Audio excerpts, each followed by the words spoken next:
ഞാൻ ഒറ്റ ഭാഗം മാത്രം പറയുന്നു. ദൈവത്തിൻ്റെ പരിജ്ഞാനത്തിന് വിരോധമായി പൊങ്ങുന്ന എല്ലാ ഉയർച്ചയും പിടിച്ചടക്കുന്നതാണ് നമ്മുടെ മേലുള്ള ദൈവത്തിൻ്റെ പദ്ധതി. അതിന് നമ്മെ സഹായിക്കുന്നത് ദൈവത്തിൻ്റെ ആത്മാവാണ്. ഞാൻ ഈ പകൽ ആ ഭാഗം നിങ്ങളുടെ മനസ്സിലേക്ക് ഇടുമ്പം ഏറ്റവും ഗൗരവമായി ചിന്തിക്കുന്നത് നമ്മുടെ ചിന്തകളുടെ മേൽ നിയന്ത്രണം സംഭവിക്കണം. ചിന്തകളുടെ നിയന്ത്രണം, അത് എങ്ങനെയാണ് ആ നിയന്ത്രണത്തിലേക്ക് പോകുന്നത്? അത് പറയുന്നത് ക്രിസ്തുവിനോടുള്ള അനുസരണത്തിനായിട്ടാണ് പിടിച്ചടക്കപ്പെടേണ്ടത്. എന്ന് പറഞ്ഞാൽ എൻ്റെ ചിന്തകൾ ഒരു ഡിപ്പാർട്ട്മെൻറ്റിൽ നിന്ന് മറ്റൊരിടത്തേക്ക് കൊണ്ടിടാനല്ല ദൈവം എന്നെ വിളിച്ചത്. മറിച്ച് എൻ്റെ ചിന്തകൾ ലോകത്തിനകത്ത് പ്രബലപ്പെട്ടതിൽ നിന്ന് ക്രിസ്തുവിനോടുള്ള അനുസരണത്തിനായിട്ട് സബ്മിറ്റ് ചെയ്യുമ്പോഴാണ് അവിടെ ദൈവികമായ ഇടപെടൽ നടക്കുന്നത്. എന്ന് പറഞ്ഞാൽ ഒരു കുടുക്കിൽ നിന്ന് മറ്റൊരു കുടുക്കിലേക്ക് അതിനെ ലളിതമാക്കുന്നതല്ല എൻ്റെ മേലുള്ള ദൈവത്തിൻ്റെ പർപ്പസ്. മറിച്ച് പരിപൂർണമായി ക്രിസ്തുവിൻ്റെ അനുസരണത്തിനകത്തേക്ക് ഞാൻ കൊണ്ടുവരിക. ഞാൻ ആ ഭാഗം ചിന്തിച്ചപ്പോൾ അവിടെ മനസ്സിലായി, ഈ ചിന്തകളെ സംബന്ധിച്ച് ആ ചിന്തകളെന്ന് പറയുമ്പോൾ അതൊരു സാധാരണ പദമല്ല. എൻ്റെ മനസ്സിൽ നിർമ്മിക്കപ്പെടുന്ന എല്ലാ ചിന്താ സംവിധാനങ്ങളെയും പറ്റി പറയുകയാണ്. ഞാൻ പറഞ്ഞു അത് ഒരു വലിയ കോട്ടയാകുമെന്ന് കഴിഞ്ഞ രാത്രിയിൽ പറഞ്ഞു. ഇനിയും കോട്ടയാകുക മാത്രമല്ല, ഇതിനെ ക്രിസ്തുവിൻ്റെ കീഴിൽ സമർപ്പിക്കുക എന്ന് പറയുമ്പോൾ അതിനുപയോഗിച്ചിരിക്കുന്ന ഒരു പദത്തിൻ്റെ യഥാർത്ഥ അർത്ഥം ക്രിസ്തുവിൻ്റെ കീഴിൽ ഒരു തടവുകാരനായി, ക്യാപ്റ്റീവായി എന്ന് പറഞ്ഞാൽ എൻ്റെ ചിന്തകളെ ദൈവഹിതത്തിൻ്റെ കീഴിലും ക്രിസ്തുവിൻ്റെ അധികാരത്തിൻ്റെ കീഴിലും ക്രിസ്തുവിൻ്റെ ശക്തിയുടെ കീഴിലും ക്യാപ്റ്റീവാകുമ്പോൾ മാത്രമേ എനിക്ക് ജയിക്കാൻ പറ്റത്തുള്ളൂ. എന്ന് പറഞ്ഞാൽ എൻ്റെ ചിന്തകളിൽ നിന്ന് ഈ 3 ദിവസം ഒരു ജയം പ്രാപിക്കാനല്ല ദൈവം ആഗ്രഹിക്കുന്നത്. അങ്ങനെയാണെങ്കിൽ നിങ്ങൾ ഈ ഹോള് വിട്ടുപോകുമ്പം നിങ്ങളുടെ ചിന്ത നിങ്ങളോടൊപ്പം വരും. കാരണം ഇവിടെ നിങ്ങൾ ചിന്തയിട്ടു, അടുത്തത് ഇവിടെ നിന്ന് പുറത്തു പോകുമ്പോൾ ചിന്തയ്ക്കുള്ള 100 സാഹചര്യങ്ങൾ നിങ്ങളുടെ കൂടെ വരും. പക്ഷേ ക്രിസ്തുവിൻ്റെ അനുസരണത്തിൻ്റെ മേഖലകളിലേക്ക് നിങ്ങൾ എത്തുമ്പോൾ, ക്രിസ്തുവിനോടുള്ള സമർപ്പണത്തിൻ്റെ മേഖലകളിലേക്ക് നിങ്ങൾ എത്തുമ്പോൾ, ഞാൻ പറയും ഇനി പുറത്തു പോയി ഇതിനേക്കാൾ വലിയ വെല്ലുവിളി വന്നാലും അതൊന്നും നിങ്ങളുടെ അന്തരാത്മാവിനെ നേരിട്ട് ബാധിക്കാതെ ക്രിസ്തുവിനോടുള്ള അനുസരണത്തിനായിട്ട് നിങ്ങൾക്ക് അതിനെ മുഴുവൻ പിടിച്ചടക്കാൻ കഴിയും. ഞാൻ ആഗ്രഹിക്കുന്നത് ഈ കോൺഫറൻസ് ഇവിടെയല്ല ഇതിൻ്റെ വിടുതൽ സംഭവിക്കേണ്ടത്. നിങ്ങൾ നിങ്ങളുടെ എല്ലാ മേഖലകളിൽ പോകുമ്പം അവിടെ മുഴുവൻ ക്രിസ്തുവിൻ്റെ അനുസരണത്തിനായിട്ട് ചിന്തകളെയും വിചാരങ്ങളെയും പദ്ധതികളെയും പിടിച്ചടക്കി നിങ്ങളുടെ അകത്തുള്ള വിളി പുറത്തു വരുന്ന പ്രദർശനശാലകളായിട്ട് നിങ്ങളുടെ പ്രവർത്തന മേഖലകളെ ദൈവം മാറ്റുമെന്ന് വിശ്വസിക്കുന്നവർ ഇതിനകത്തുണ്ടെങ്കിൽ ഒന്നിച്ച് കർത്താവിന് ആമേൻ പറഞ്ഞിട്ട് പറ, ഞാൻ പോകുന്നിടത്ത് എൻ്റെ മേലുള്ള വിളി പുറത്തു വരണം. ചിന്തകൾ പാപമല്ല, പക്ഷേ ചിന്തകളുടെ പിൻപിലുള്ള പല പദ്ധതികളും അല്ലെങ്കിൽ അതിൻ്റെ അടിമത്തങ്ങളുമാണ് നമ്മളെ തെറ്റായ ദിശയിലേക്ക് നയിക്കുന്നത്. ചിന്തയൊരു വിത്ത് പോലെയാണ്. അത് വളരും. യേശുവിൻ്റെ മുമ്പിൽ ആ പിശാച് പരീക്ഷണത്തിനായിട്ട് വരുമ്പം ഒത്തിരി ചോദ്യങ്ങൾ കർത്താവിൻ്റെ മുമ്പിൽ എറിഞ്ഞു. ഇത് ഉൽപ്പത്തി പുസ്തകത്തിനകത്ത് നോക്കുമ്പോൾ ഹൗവ തോറ്റുപോയതാണ്. പക്ഷേ എവിടെയാ ഹൗവ തോറ്റോ അതേ മേഖല കർത്താവ് ജയിക്കുക. കാരണം ഹൗവയുടെ മുമ്പിൽ ഇട്ടൊരു ഡൗട്ടാണ്, ഒരു ചോദ്യമാണ്. വാസ്തവമായി ദൈവം അങ്ങനെ പറഞ്ഞിട്ടുണ്ടോ? ഒരു ചോദ്യം ഇട്ടു, ഒരു ഡൗട്ട് ഇട്ടു. അവിടെ ചിന്തയെ കറപ്റ്റ് ചെയ്തു. അങ്ങനെ കറപ്റ്റ് ചെയ്ത് ആരംഭിച്ചത് പിന്നീട് വലിയൊരു തകർച്ചയ്ക്ക് മുഖാന്തരമായി മാറി. പക്ഷേ യേശു കർത്താവിനെ സംബന്ധിച്ച് കർത്താവിൻ്റെ മുമ്പിലിട്ട തോട്ടുകളെ മുഴുവൻ അവിടെ എഴുതി വെച്ചത് വചനം കൊണ്ട് യേശു അതിനെ കോൺക്വർ ചെയ്തു. എന്ന് പറഞ്ഞാൽ പിശാച് തൻ്റെ മുമ്പിലിട്ട ചോദ്യങ്ങളെ തൻ്റെ ജഡത്തോടും തൻ്റെ ചിന്തകളോടും ഒരു മനുഷ്യൻ്റെ തളർച്ചയോടും ഒരു മനുഷ്യൻ്റെ ആത്മീയ സ്ഥിതിയോടുമൊക്കെ ഇട്ട മുഴുവൻ തോട്ടുകളും യേശു അതിനെ കോൺകർ ചെയ്തത് വാക്കുകളുടെ പെരുപ്പത്തിലല്ല, വചനത്തിൻ്റെ അധികാരത്തിനകത്താണ്. ഞാൻ പറഞ്ഞത് നിങ്ങൾ എവിടെയാണ് ജയിക്കുന്നതെന്നറിയുമോ? എവിടെയാണ് നമ്മൾ കോൺകർ ചെയ്യുന്നതെന്നറിയുമോ? തോട്ടുകളെ മറ്റൊരു മാനുഷിക തോട്ടിൽ. ഇപ്പം ലോകത്ത് ചെന്ന് പറയും നിങ്ങളുടെ മനസ്സിൽ ചിന്തയുണ്ടോ? നിങ്ങൾ പറയണം അയക്കാൻ 100 വട്ടം അങ്ങ് പറയണം. രാവിലെ എഴുന്നേറ്റുമ്പോൾ അങ്ങ് പറയണം എനിക്ക് കഴിയും. അങ്ങനെ പോസിറ്റീവായിട്ടുള്ള ചിന്തകൾ അങ്ങ് പറഞ്ഞാൽ മതി. പക്ഷെ തിരുവെടുത്ത് പറയുന്ന പോസിറ്റീവ് ചിന്തകളല്ല, മറിച്ച് എൻ്റെ ചിന്തയെ കറപ്റ്റ് ചെയ്യാൻ പിശാച് ഇടുന്നതിനകത്ത് ഞാൻ തിരിച്ചു പറയുന്ന ഒരു കാര്യമുണ്ട്. I can do all things the one who strengthens me. എന്നെ ശക്തനാക്കുന്നവൻ മുഖാന്തരം ഞാൻ സകലത്തിലും മതിയാകുന്നു. എൻ്റെ ചിന്തയിലല്ല ഞാൻ കൗണ്ടർ ചെയ്തത്, മറിച്ച് ദൈവത്തിൻ്റെ ചിന്തയിലും തിരുവഴുത്തുകളിലും ഞാൻ അതിനെ കൗണ്ടർ ചെയ്തപ്പോൾ എൻ്റെ മുമ്പിലുള്ള സകല സ്ട്രോങ് ഹോൾഡുകളും അത് ഇടിഞ്ഞു മാറിയെങ്കിൽ യേശുവിൻ നാമത്തിൽ ഇന്ന് പകൽ ആരാധനയ്ക്ക് ഒന്നിച്ച് കൂടി വന്ന ജനങ്ങൾ നമ്മുടെ മനസ്സിനകത്ത് വന്ന സകല ചിന്തകളെയും യേശു ക്രിസ്തുവിന്റെ വചനത്താൽ പിടിച്ചടക്കാൻ അധികാരം ലഭിച്ചവർ ഇതിനകത്തുണ്ടെങ്കിൽ ഒന്നിച്ച് പറ, ക്രിസ്തുവിനോടുള്ള അനുസരണത്തിനായിട്ട് അതിനെ മുഴുവൻ ഞാൻ പിടിച്ചടക്കും. ഹല്ലേലൂയ. എൻ്റെ പ്രിയരെ, നമ്മുടെ മനസ്സിലേക്ക് എന്താണോ പ്രവേശിക്കുന്നത്, ആ പ്രവേശിക്കുന്നതാണ് നമ്മുടെ ലൈഫിനെ മുഴുവൻ സ്വാധീനിക്കാൻ പോകുന്നത്, നമ്മുടെ മനസ്സിനെ മുഴുവൻ സ്വാധീനിക്കാൻ പോകുന്നത്. ഞാൻ ആ ഭാഗം വായിച്ചപ്പം ശരിക്കും ദാവീദിൻ്റെ ഒരു പ്രാർത്ഥന ഞാൻ ശ്രദ്ധിച്ചു. 42-ാം സങ്കീർത്തനത്തിനകത്ത് അവിടെ പറയുന്നത്, എൻ്റെ മനമേ നീ വിഷാദിച്ചുള്ളിൽ ഞരങ്ങുന്നുണ്ട്. താൻ തൻ്റെ മനസ്സിനോടും റിയാലിറ്റിയോട് സംസാരിക്കുക. റിയാലിറ്റിക്ക് വെളിയിലല്ല, മനസ്സിനോടും റിയാലിറ്റിയോട് സംസാരിക്കുക. എൻ്റെ മനമേ നീ വിഷാദിച്ചുള്ളിൽ ഞരങ്ങുന്നെന്താ? പക്ഷേ ആ സംസാരിച്ചത് റിയാലിറ്റിയാണ്, യാഥാർത്ഥ്യമാണ്, മനസ്സും ശരീരവും ഒക്കെ പ്രതികരിക്കുന്നതാ. പക്ഷെ തൊട്ടടുത്തൊരു വാക്യമുണ്ട്, എൻ്റെ അവനെ നീ വിഷാദിച്ചുള്ളിൽ ഞരങ്ങുന്നതെന്താ?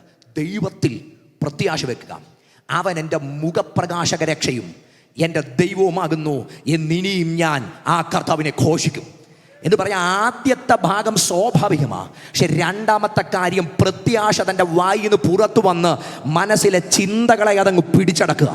എൻ്റെ പ്രിയരെ, നമ്മുടെ മനസ്സിൻ്റെ റിയാലിറ്റികളുടെ മേൽ നിങ്ങൾ വായി തുറന്ന് അധികാരത്തോടെ പ്രത്യാശയുടെ വാക്കുകൾ പറയാൻ തുടങ്ങിയാൽ ആ മനസ്സിൻ്റെ നിരാശയുടെ മുഴുവൻ മേഖലകളെയും ക്രിസ്തുവിൻ്റെ അനുസരണത്തിനായിട്ട് അതിനെ പിടിച്ചടക്കാൻ പറ്റുമെന്ന് വിശ്വസിക്കുന്നവർ ഇതിനകത്തുണ്ടെങ്കിൽ ഒന്നിച്ച് ധൈര്യത്തോടെ ദൈവത്തിന് മഹത്വം കൊടുത്തിട്ട് പറ, മനസ്സിൻ്റെ സകല വിഷാദങ്ങളുടെ മേലും ആ ക്രിസ്തുവിൻ്റെ അനുസരണത്തിനായിട്ട് അതിനെ പിടിച്ചടക്കാൻ. ജീസസ് ചില തോട്ടുകളെ ജയിക്കുക. എലിയാവ് പറഞ്ഞു, ഒരു ഭാഗത്ത് ഞാൻ ഒരുത്തനെ ശേഷിച്ചുള്ളൂ. ചൂരച്ചെടി കഴിഞ്ഞിട്ടാണ് പറഞ്ഞത്, ഞാൻ ഒരുത്തനേ ഉള്ളൂ. ലൈഫിൻ്റെ ഏറ്റവും ഡിപ്രസീവ് മൊമെൻറ്റിന് ശേഷം പറയുന്നു, ഞാൻ ഒരുത്തനേ ഉള്ളൂ.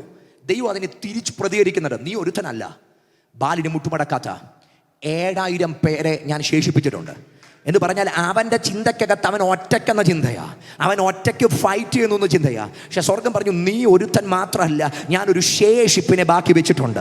ഞാൻ നിങ്ങളോട് പങ്കുവെക്കുന്നത് ചില തോട്ടുകൾ ഏറ്റവും നെഗറ്റീവായിട്ട് നമ്മുടെ മനസ്സിലേക്ക് വരുമ്പം അതിനെ തിരിച്ച് ദൈവ വചനത്തിൻ്റെ ആംഗിളിൻ്റെ അകത്തൊന്ന് കൗണ്ടർ ചെയ്തിട്ട് പറ, ഞാൻ ഒറ്റയ്ക്കല്ല, ഈ സാഹചര്യത്തിൽ ഞാൻ ഒറ്റയ്ക്കല്ല. ഇനി നമ്മുടെ ഏറ്റവും വലിയ ഗുണം പറയാം, നമ്മൾ ലൈഫിൻ്റെ ഒരു ഘട്ടത്തിലും ഒറ്റയ്ക്കല്ല.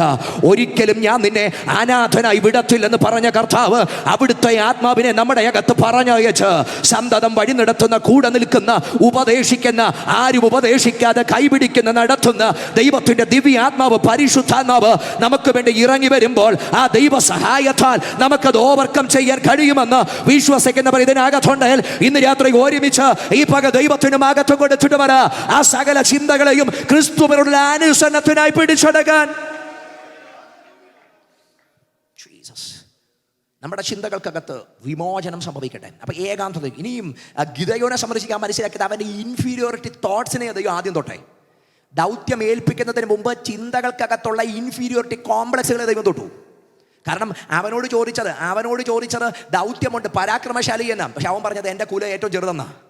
ഞാൻ വല്ല ഇന്ന് പറഞ്ഞ ഈ തോട്ട് അകത്ത് കിടക്കുന്നേ, ഈ തോട്ട് എൻ്റെ പ്രിയരെ, ഇങ്ങനെ കിടക്കുന്ന പല തോട്ടുകളുമാണ് വിളി പുറത്തു വരാത്തതിൻ്റെ കാരണം. കാരണം ദൈവം അസാധാരണമായ വലിയ കാര്യമാണ് നമ്മളെപ്പറ്റി ചിന്തിച്ചു വെച്ചിരിക്കുന്നത്. പക്ഷെ അകത്ത് കിടക്കുന്നത് എൻ്റെ കുലം ചെറുതാ, എൻ്റെ കുടുംബം ചെറുതാ. ഞാൻ ഇന്നലെ പറഞ്ഞതുപോലെ ശരീരസന്നിധി ബലഹീനമാണെന്ന് പറഞ്ഞ ആക്ഷേപം പറയുമ്പം ഈ ആക്ഷേപത്തെ പിടിക്കാൻ പോയാൽ ആയിഷ് വിളി പുറത്തു വരത്തില്ല. പക്ഷെ ഗിദെയോനെ ദൈവം അവിടെ പൊളിച്ചിട്ട് പറഞ്ഞു, നീ ബലഹീനനാണെന്ന് ആരാ പറഞ്ഞത്? ഞാനാ നിന്റെ കൂടെ നിൽക്കുന്നത്. മോശ പറഞ്ഞു, നീ വിക്കനാ, ഞാൻ വിക്കനാ, ഞാൻ തടിച്ച നാവുള്ളവനാ. ദൈവം പറഞ്ഞു, വിക്കനെ സൃഷ്ടിച്ചതാരാ, അവനെ നിർമ്മിച്ചതാരാ? എൻ്റെ സാന്നിധ്യം നിന്റെ കൂടെ പോരും. നമ്മുടെ ബലഹീനതയൊന്നും ഒരു വിഷയമല്ല. അതിൻ്റെ മുകളിൽ കൂടെ വരുന്ന ദൈവ സാന്നിധ്യത്തിൻ്റെ ശക്തി അസാധാരണമായി അനുഭവിക്കുന്നവരുണ്ടെങ്കിൽ ബലഹീനതകൾക്ക് അപ്പുറത്തേക്ക് നിങ്ങളുടെ മേൽ പകരുന്ന ദൈവ കൃപയുടെ നിറവുകളുടെ ഫലം അനുഭവിക്കുന്നവർ ഒന്നിച്ച് ഇന്ന് പകൽ ജയമെടുത്തിട്ട് പറ, എൻ്റെ സകല ഇൻഫീരിയോറിറ്റി കോംപ്ലക്സുകൾ, അതിൻ്റെ ചിന്തകൾ തകർന്ന് ഞാൻ അതിനെ ജയമെടുക്കുന്ന. ഹല്ലേലൂയ. ഇനി തോട്ടുകളുടെ അടുത്തൊരു ഭാഗം പറയാം. നമ്മുടെ ഭക്തിയുടെ മേൽ ഉയരുന്ന തോട്ടുകളുണ്ട്. ആസാഫ് കഴിഞ്ഞ ദിവസം രാത്രി പാസ്റ്റർ പറഞ്ഞു, ആസാഫിൻ്റെ ലൈവിനകത്ത് പുള്ളി തന്നെ കണക്ക് കൂട്ടിയ, അല്ലെങ്കിൽ പുള്ളി തന്നെ വെച്ചൊരു കൺക്ലൂഷനുണ്ട്. ഇതെല്ലാം കണ്ട് ദുഷ്ടം വിജയിക്കുക, അവന് സമൃദ്ധി വരിക, അവന് പുഷ്ടി വരിക. ഇതെല്ലാം കണ്ടപ്പം പറയുക, ഞാൻ എൻ്റെ ഹൃദയത്തെ ശുദ്ധീകരിച്ചതും വിശുദ്ധീകരിച്ചതും ദൈവത്തോടുള്ള ബന്ധത്തിൽ പാരമാർത്ഥമായി നിന്നതുമൊക്കെ വ്യർത്ഥമാണ്. പുള്ളിയുടെ കൺക്ലൂഷൻ അത് എന്ന് പറഞ്ഞാൽ, ഞാൻ ഇതൊക്കെ ചെയ്തിട്ടും ദുഷ്ടൻ പ്രബലപ്പെടുക, അവന് നന്മ വരിക, അവൻ പുഷ്ടിപ്പെടുക. ഇതുകൊണ്ട് പുള്ളിയുടെ മനസ്സിൽ പുള്ളി ഒരു തോട്ടം കിട്ടു, ഞാൻ ഈ വിശുദ്ധീകരിച്ചതും ഞാനിങ്ങനെ ജീവിച്ചതും കർത്താവിന് വേണ്ടി ഏകാഗ്രതയോടെ നിന്നതും ഇതൊന്നും വലിയ കാര്യമില്ല, കാരണം ഇതില്ലെങ്കിലും പുഷ്ടി സംഭവിക്കുന്നുണ്ട്. പക്ഷെ അവൻ്റെ തോട്ടുകൾ പൊട്ടിയത്, അവൻ അവിടെ നിന്നില്ല, അവൻ അതുകൊണ്ട് അടുത്തൊരു മൂവ് എടുക്കാതിരുന്നില്ല. ആസാഫിനെ അത്ഭുതപ്പെടുത്തിയ കാര്യം, അവൻ കർത്താവിനുള്ള ബന്ധത്തിൽ അടുത്തൊരു പദം, ഞാൻ ദൈവത്തിൻ്റെ ആലയത്തിലേക്ക് ചെന്നപ്പോൾ, കർത്താവിൻ്റെ സാന്നിധ്യത്തിൻ്റെ മുമ്പിൽ അവൻ നിന്നപ്പോൾ അവൻ കണ്ടൊരു കാഴ്ചയുമുണ്ട്. നിശ്ചയമായി നീ അവരെ വഴിവെടിപ്പിൽ നടത്തുന്നു. ആദ്യത്തെ തോട്ടുകൊണ്ട് നിന്നിരുന്നെങ്കിൽ ആസാഫ് ഇന്നലെ കേട്ടതുപോലെ അവനും അവൻ്റെ തലമുറയും ചിത്രത്തിൻ്റെ വെളിയിൽ പോയേനെ. പക്ഷെ അവൻ സമർപ്പണത്തിൻ്റെ അടുത്ത തലത്തിൽ കർത്താവിൻ്റെ സാന്നിധ്യത്തിന് മുമ്പിലേക്ക് എത്തിയപ്പോൾ അവന് മനസ്സിലായി, വഴിവഴിപ്പിൽ ഒരു കൂട്ടമുണ്ട്, പക്ഷെ ഞങ്ങളെ ആത്മാവിൻ്റെ ആനന്ദ നദി കുടിപ്പിക്കുന്ന ഒരു ദൈവമുണ്ടെന്ന് വിശ്വസിക്കുന്നവരുണ്ടെങ്കിൽ ചില തോട്ടുകളുടെ മേൽ ഇന്ന് പകൽ യേശുവിൻ നാമത്തിൽ ജയമെടുത്തിട്ട് വരെ സകല തോട്ടുകളെയും പിടിച്ചടക്കി, അതിൻ്റെ നിയന്ത്രണങ്ങളെ പിടിച്ചടക്കി, അതിൻ്റെ അധികാരങ്ങളെ പിടിച്ചടക്കി യേശുവിൻ നാമത്തിൽ മുൻപോട്ട് പോകുന്ന. ഹല്ലേലൂയ. ഇനി ഏറ്റവും പ്രൈമായിട്ടുള്ള കാര്യം പറഞ്ഞ് ഞാൻ പ്രാർത്ഥിക്കാൻ പോവാ. ഏറ്റവും പ്രൈമായിട്ടുള്ള ഈ ചിന്തകൾ മുഴുവൻ തോൽപ്പിക്കപ്പെടുന്നത് ഒറ്റ ഒരു സ്ഥലത്താണ്. എല്ലാ ചിന്തകളും അതിൻ്റെ മുഴുവൻ സ്വാധീനങ്ങളും, എല്ലാ അടിമത്തങ്ങളും, അതിൻ്റെ മുഴുവൻ പവറുകളും, ഇത് മുഴുവൻ തകരുന്ന ഒറ്റ സ്ഥലം, അതാണ് നമ്മുടെ ജയം. അത് മറ്റെവിടെയുമല്ല, അത് കാൽവറിയുടെ ചുവടാണ്. അത് കാൽവറിയുടെ ചുവടാണ്. എൻ്റെ പാപത്തിൻ്റെയും എൻ്റെ ശാപത്തിൻ്റെയും എൻ്റെ മേൽ ഉയർത്തിക്കെട്ടിയ സകല പാപാന്തരീക്ഷങ്ങളുടെയും തലങ്ങൾ മുഴുവൻ പൊട്ടിമാറിയത്, കുറ്റബോധത്തിൻ്റെ തലങ്ങൾ തകരുന്നത്, ചിന്തയുടെ തലങ്ങൾ തകരുന്നത്, പാപത്തിൻ്റെ ആഘാത അടിമത്തങ്ങൾ തകരുന്ന ഒറ്റ സ്ഥലമേ ഉള്ളൂ. എൻ്റെ പാപത്തിൻ്റെ പരിഹാരത്തിനായി കാൽവറിയിൽ നടന്നു കയറിയ യേശു ക്രിസ്തുവിൻ്റെ കാൽവറി മുഖാന്തരം എനിക്ക് ലഭിക്കപ്പെട്ട വാഴ്ചകളെ, അധികാരങ്ങളെ ആയുധവർഗം വെപ്പിച്ച് ക്രൂശിച്ചൊരിഞ്ഞ രക്തത്താൽ സമാധാനം വരുത്തി ഇരുപക്ഷത്തെയും ക്രിസ്തുവിൽ ഒന്നാക്കി അധികാരങ്ങളെ, വാഴ്ചകളെ തോൽപ്പിച്ച യേശുവിൻ്റെ കാൽവറിയുടെ ജയം, അത് വെളിപ്പെടുന്നിടത്ത് നമുക്ക് ജയം നേടുമെന്ന് അനുഭവിക്കുന്നവർ ഇതിനകത്തുണ്ടെങ്കിൽ ധൈര്യത്തോടെ ദൈവത്തിന് മഹത്വം കൊടുത്തിട്ട് പറ, യേശുവിൻ്റെ കാൽവറി അത് എൻ്റെ അകത്ത് നൽകുന്ന ഒരു ജയം. ഹല്ലേലൂയ. എല്ലാ തോട്ടുകളിലും ഞാൻ ജയിക്കുന്നത് കാൽവറി മുഖാന്തരം. കാരണം അതിൻ്റെ മുൻപിൽ വീഴാത്തതൊന്നുമില്ല, അതിൻ്റെ മുമ്പിൽ തകരാത്തതൊന്നുമില്ല. കാൽവറിയുടെ ചുവട്ടിൽ വെളിപ്പെടാത്ത ജയങ്ങളില്ല നിങ്ങളുടെ ലൈഫിനകത്ത്. ഇനി അതിനപ്പുറത്തെ പുനരുത്ഥാനം കൂടെ വെച്ച് പറയാം. യേശുവിൻ്റെ പുനരുത്ഥാനത്തിൻ്റെ ഏറ്റവും വലിയ ഉറപ്പ്, ഇവിടെ എത്ര വലിയ കല്ലുകൾ ഉരുട്ടി വെച്ചാലും, എത്ര വലിയ സാഹചര്യങ്ങളുമുണ്ടെങ്കിലും, സാമ്രാജ്യക ശക്തികളുടെ ഉരുക്കുമുഷ്ടികളെ തട്ടിത്തെറിപ്പിച്ചുകൊണ്ട് അവിടുന്ന് ഉയർത്തെഴുന്നേറ്റെങ്കിൽ, ഈ ഉയർപ്പിൻ്റെ ശക്തി അകത്ത് വ്യാപരിക്കുന്ന ദൈവമക്കൾക്ക് അകത്ത് ലഭിക്കുന്ന ഏറ്റവും വലിയ ജയം, ഒരു ചിന്തയും എന്നെ തോൽപ്പിക്കത്തില്ല, ഒരു വിചാരവും എന്നെ തോൽപ്പിക്കത്തില്ല, ഒരു പദ്ധതികളും എന്നെ തോൽപ്പിക്കത്തില്ല. ഈ ആരാധന യോഗത്തിനകത്ത് കൃപ പ്രാപിച്ച ദൈവമക്കൾ അകന്നിറങ്ങി ധൈര്യത്തോടെ പറ, ഒരു ചിന്തയും എന്നെ തോൽപ്പിക്കത്തില്ല, ഒരു വിചാരവും എന്നെ തോൽപ്പിക്കത്തില്ല. ക്രിസ്തുവിന്റെ ശക്തിയാൽ അവിടുത്തെ ക്രൂശ് മുഖാന്തരം. ഹല്ലേലൂയ. ഇനി ഞാൻ ആ ഭാഗം വന്ന് പറഞ്ഞ് കൺക്ലൂഡ് ചെയ്യാം. പൗലോസിനോട് ഇവരെ നോക്കി പൗലോസിനെ പറഞ്ഞൊരു കാര്യമുണ്ട്, ഇവൻ്റെ ശരീരസന്നിധി ബലഹീനവാ. പക്ഷെ പൗലോസ് അതിനെ കണ്ടൊരു കണ്ണ് ഞാനങ്ങ് പറയാം. പൗലോസിനോട് അവർ ശരീരം ബലഹീനമാണെന്നേ പറഞ്ഞുള്ളൂ. പക്ഷെ പൗലോസ് പറയുന്നു, ഈ ശരീരത്തിൽ ഞാൻ ജീവിച്ചാലും എൻ്റെ യഥാർത്ഥ ചലനം നടക്കുന്നത് പുറത്തെ ശരീരത്തിലല്ല, അകത്തെ മനുഷ്യല്ല എന്ന് പറഞ്ഞാൽ ഈ ശരീരം ക്ഷയിക്കപ്പെടും, ഈ ശരീരത്തിന് ബലഹീനത കാണും, ഈ ശരീരത്തിന് ചോദ്യം കാണും. അവർ പറഞ്ഞു ശരീരം ബലഹീനം. പൗലോസ് പറഞ്ഞു കുഴപ്പമില്ല, അല്ല നിന്റെ വാക്കുകൾക്ക് വലിയ കനമില്ല, കുഴപ്പമില്ല. കാരണം പൗലോസ് പറയുന്നത് പുറത്തെ ശരീരത്തിൻ്റെ ബലമല്ല എൻ്റെ ഭാവി നിർണ്ണയിക്കുന്നത്, പുറത്തെ ശരീരത്തിൻ്റെ ആരോഗ്യമല്ല എൻ്റെ ഭാവി നിർണ്ണയിക്കുന്നത്. പൗലോസ് പറഞ്ഞു, ഈ ദേഹം അങ്ങ് ക്ഷയിക്കുമോ? ക്ഷയിക്കട്ടെ, കുഴപ്പമില്ല. കാരണം പൗലോസിൻ്റെ ഉറപ്പ്, അവൻ സകലവും തനിക്ക് കീഴ്പ്പെടുത്തുവാൻ കഴിയുന്ന തൻ്റെ വ്യാപാര ശക്തി കൊണ്ട് എൻ്റെ താഴ്ചയുള്ള ശരീരത്തെ തൻ്റെ മഹത്വമുള്ള ശരീരത്തോട് അനുരൂപരായി രൂപാന്തരപ്പെടുത്തും എന്ന് പറഞ്ഞാൽ ഈ താഴ്ചയുള്ള ശരീരം തകർന്നു പോകും. പക്ഷേ സ്വർഗം എനിക്ക് നൽകുന്ന ഒരു തേജസ്സിൻ്റെ അനുഭവത്തിനകത്ത് ഞാൻ തേജസ് ധാരിയായി എൻ്റെ കർത്താവിനെ കാണും. അല്ലെങ്കിൽ റോമ സാമ്രാജ്യത്തിൻ്റെ നെറുകെ നിന്നുകൊണ്ടാണ് പൗലോസ് ആ പദം പറയുന്നത്. അത് കാരാഗ്രഹ ലേഖനങ്ങളാണ്. റോമ സാമ്രാജ്യത്തിൻ്റെ നെറുകെ നിന്നുകൊണ്ടാണ് പറയുന്നത്. അവിടുത്തെ രാജാവ് സീസറാ. സീസറിൻ്റെ പവർ എന്ന് പറഞ്ഞാൽ എല്ലാവരെയും കീഴ്പ്പെടുത്തുന്ന പവറാ. സീസറിൻ്റെ പവറിന് മുമ്പ് കീഴ്പ്പെടാത്തത് ആരുമില്ല. എതിർക്കുന്ന വാക്കുകൾ വെട്ടിക്കളയും, എതിർക്കുന്ന മനുഷ്യനെ തകർത്തു കളയും. കൊല്ലാൻ അധികാരമുണ്ട്, ജീവിപ്പിക്കാൻ കൊല്ലാൻ അധികാരമുണ്ട്, ഒരുവനെ നാടുകടത്താൻ അധികാരമുണ്ട്, അംഗഛേദം ചെയ്യാൻ അധികാരമുണ്ട് എന്ന് പറഞ്ഞ കൈസറിൻ്റെ പവർ എന്ന് പറഞ്ഞാൽ ഒരു മനുഷ്യനെ എന്തും ചെയ്യാൻ അവിടുത്തെ ചക്രവർത്തിക്ക് അധികാരമുണ്ട്. എന്നാൽ അവൻ്റെ അധികാര സ്ഥിരാകേന്ദ്രത്തിൻ്റെ നെറുകെ നിന്നുകൊണ്ട് റോമിൽ നിന്നുകൊണ്ട് പൗലോസ് പറയുക, ഹേ കൈസറെ, കൊല്ലാൻ താങ്കൾക്ക് അധികാരം കാണും, നാടുകടത്താൻ താങ്കൾക്ക് അധികാരം കാണും, അംഗഛേദം ചെയ്യാൻ താങ്കൾക്ക് അധികാരം കാണും, വേണമെങ്കിൽ ഞങ്ങളുടെ ആയുസിനെ തീർക്കാൻ താങ്കൾക്ക് അധികാരം കാണും. പക്ഷെ ഞങ്ങളുടെ മേൽ വ്യാപരിക്കുന്ന ഒരു പവറുണ്ട്, ഞങ്ങളുടെ മേൽ വ്യാപരിക്കുന്ന ഒരു പവറുണ്ട്. ഈ പവറിന്റെ കാരണമെന്ന് പറഞ്ഞാൽ അവൻ സകലവും തനിക്ക് കീഴ്പ്പെടുത്തുവാൻ കഴിയുന്ന തൻ്റെ വ്യാപാര ശക്തി കൊണ്ട് കൊല്ലാനല്ല. നീ കൊന്നവൻ യേശുവിൻ നാമത്തിൽ ആ വ്യാപാര ശക്തി വ്യാപരിക്കുമ്പോൾ ആ മരിച്ചവനെ ജീവിപ്പിക്കുന്ന ഒരു അത്യന്ത ശക്തി ഉണ്ടെങ്കിൽ എത്ര പേർ വിശ്വസിക്കുന്നു? നമ്മിൽ വ്യാപരിക്കുന്ന ഈ അത്യന്ത ശക്തി, ഇതിന്റെ പ്രത്യാശ ഇവിടെ തീരുന്നതല്ല.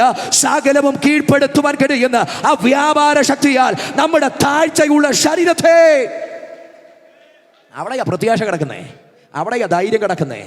അതുകൊണ്ട് പൗലോസ് തന്റെ ലേഖനത്തിൽ പറയുന്നത്, നമ്മിൽ വെളിപ്പെടുവാനുള്ള തേജസ് വിചാരിച്ചാൽ ഈ കാലത്തിലെ കഷ്ടങ്ങൾ സാരമില്ലെന്ന് ഞാൻ എണ്ണുക. 3 കാരണങ്ങൾ കൊണ്ട് സാരമില്ലെന്ന് പറയുന്നത്, ഈ ഭൂമിയിൽ ഇനി എന്തു സംഭവിച്ചാലും എന്തൊക്കെ എടുത്തു കളഞ്ഞാലും അകത്തെ പ്രത്യാശ എടുത്തു കളയാൻ ലോകത്തിന് കഴിയത്തില്ല. രണ്ടാമത്തെ കാര്യം, ഈ ലോകത്തിന് ഇനി എന്തൊക്കെ സംഭവിച്ചാലും ഏറ്റവും അവസാനം ചെയ്യുന്നത് പറയാം മരണം. അതിനപ്പുറത്ത് ആർക്കും ചെയ്യാൻ പറ്റത്തില്ല. കോവിഡിനും പറ്റത്തില്ല, അപകടത്തിനും പറ്റത്തില്ല, രോഗത്തിനും പറ്റത്തില്ല, ഒരു മനുഷ്യനും പറ്റത്തില്ല. ലോകം എത്രയൊക്കെ ചെയ്താലും ഏറ്റവും അവസാനം ചെയ്യുന്നത് മരണമാണ്. മരണം വരെ ചെയ്യാൻ കഴിയത്തുള്ളൂ. എന്ന മരിച്ചവരെ ഉയർപ്പിക്കുന്നവന്റെ ശക്തി അകത്ത് വാസിക്കുന്ന പൗലോസ് പറയുന്നു, മരിച്ചാലും എനിക്കൊരു വിഷയമല്ല, കാരണം എനിക്ക് ജീവിക്കുന്നത് ക്രിസ്തുവും മരിക്കുന്നത് ലാഭവുമാണ്. മരിച്ചവരെ ഉയർപ്പിക്കുന്നവന്റെ ശക്തി എൻ്റെ അകത്ത് വ്യാപരിക്കുന്നെങ്കിൽ എൻ്റെ അകത്ത് ഇനി ഭാരത്തിന് വകയില്ല. പൗലോസ് ഇനി 3ാമത് പറയുന്നു, ഇതൊന്നും ദീർഘകാലം പോകുന്നതല്ല, ഇതൊന്നും ദീർഘകാലം പോകുന്നതല്ല. നിത്യ ദുരിതവും നിത്യ കഷ്ടവുമല്ല എൻ്റെ മുമ്പിലുള്ളത്, നോടി നേരത്തേക്കുള്ള ലഘുവായ കഷ്ടം അത്യന്തം അനവധിയായി തേജസിന്റെ നിത്യഘനം അത് ലഭിപ്പാൻ ഹേതുവാകുന്നെങ്കിൽ എത്ര പേർക്ക് ഇന്ന് രാത്രിയിൽ, ഇന്ന് പകൽ ധൈര്യത്തോടെ പ്രത്യാശ അകത്ത് നിറഞ്ഞ് ദൈവത്തിന് മഹത്വം കൊടുക്കാൻ കഴിയും? സകലവും തനിക്ക് കീഴ്പ്പെടുത്തുവാൻ കഴിയുന്ന ആ വ്യാപാര ശക്തിയാൽ നമ്മുടെ താഴ്ചയുള്ള ശരീരത്തെ ആ മഹത്വമുള്ള ശരീരത്തോട് അനുരൂപരായി രൂപാന്തരപ്പെടുത്തും. ഈ പ്രത്യാശ നമ്മുടെ ഉള്ളിൽ നിറയട്ടെ. അതിന് വിരോധമായുള്ള മുഴുവൻ തോട്ടുകളും വെട്ടിക്കളയട്ടെ. അതിനപ്പുറത്തേക്കുള്ള പ്രത്യാശ ഹനിക്കുന്ന ചിന്തകൾ തകരട്ടെ. ദൈവിക ബോധ്യം ഹനിക്കുന്ന ചിന്തകൾ തകരട്ടെ. കർത്താവുമായിട്ടുള്ള ബന്ധത്തിൽ അത് സമർപ്പിക്കപ്പെടട്ടെ. ലൈഫിനകത്ത് വലിയ തിരിവ് ദൈവം ഒരുക്കും. എല്ലാ കണ്ണുകളും അടച്ചോ, ഒരു നിമിഷം പ്രാർത്ഥിക്കുന്നു. ഞങ്ങളുടെ കർത്താവേ, അങ്ങയുടെ വചനം ഞങ്ങളുടെ അന്തരാത്മാവിൽ ദൈവം ഇട്ടത് എല്ലാ ചിന്തകളുടെ മേലും ക്രിസ്തുവിൻ്റെ ക്രൂശ് മുഖാന്തരം, അവിടുത്തെ പുനരുത്ഥാന മുഖാന്തരം, അകത്തു ലഭിക്കപ്പെട്ട പ്രത്യാശ മുഖാന്തരം ഇതിനെ മുഴുവൻ ജയിക്കാൻ ഞങ്ങളുടെ മേൽ പകരുന്ന ദൈവിക ബലത്തിന് ഞങ്ങൾ നന്ദി പറയുന്നു. കർത്താവ്, ഏതെങ്കിലുമൊക്കെ മേഖലകളിൽ ആ ജയം സംഭവിക്കാതെ പെർപ്ലക്സ്ഡ് ആയിട്ട് നിൽക്കുന്ന സമൂഹം ഇതിനകത്തുണ്ടെങ്കിൽ യേശുവിൻ നാമത്തിൽ അവരുടെ മേൽ ദൈവത്തിൻ്റെ വിടുതലിനെ ഞങ്ങൾ ഒരുമിച്ച് കൽപ്പിച്ച് പ്രാർത്ഥിക്കുന്നു. ഈ കോൺഫറൻസ് വിട്ടവർ പോകുമ്പോൾ അവർ നിരാശരായിട്ടല്ല, ക്രിസ്തുവിനോടുള്ള അനുസരണത്തിനായിട്ട് സകല വിചാരങ്ങളെയും പിടിച്ചടക്കി ജയത്തോടെ പോകാൻ സ്വർഗം അവരെ ബലപ്പെടുത്തണം. യേശുവിൻ നാമത്തിൽ ഞങ്ങൾ ആ ശക്തി ആ ജനത്തിന് കൈമാറി അവരെ ബ്ലെസ് ചെയ്ത് പ്രാർത്ഥിക്കുന്നു. സാന്നിധ്യത്തിന് നന്ദി പറയുന്നു. യേശു ക്രിസ്തുവിൻ നാമത്തിൽ തന്നെ ആമേൻ. ഒന്നിച്ച് കരമടിച്ച് കർത്താവിന് മഹത്വം കൊടുക്കാം. ഹല്ലേലൂയ.